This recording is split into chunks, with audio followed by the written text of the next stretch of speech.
मेरे शहर दे मोहतरम राणा सनावला साहब राती टीवी दे उत्ते फरमा रहे सीगे कि इमरान खान दे खिलाफ होर मुकदमात हो सकते ने।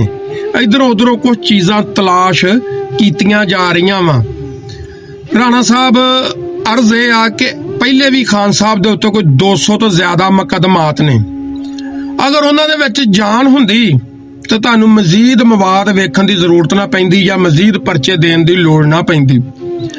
परचा ते एक ही बड़ा वा, जे असली ते सच्चा होवे ਉਹਦੇ ਵਿੱਚ ਹੀ ਬੰਦੇ ਨੂੰ ਸਜ਼ਾ ਹੋ ਸਕਦੀ ਆ।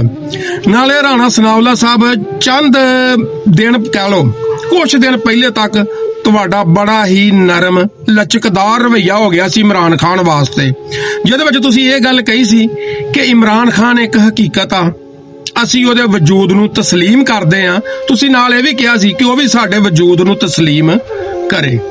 ਗੱਲ ਇਹ ਆ ਵੀ ਰਾਣਾ ਸਾਹਿਬ कि इन्नी लचक आई, इन्नी नरमी आई, फिर तां टैंपरेचर चला गया।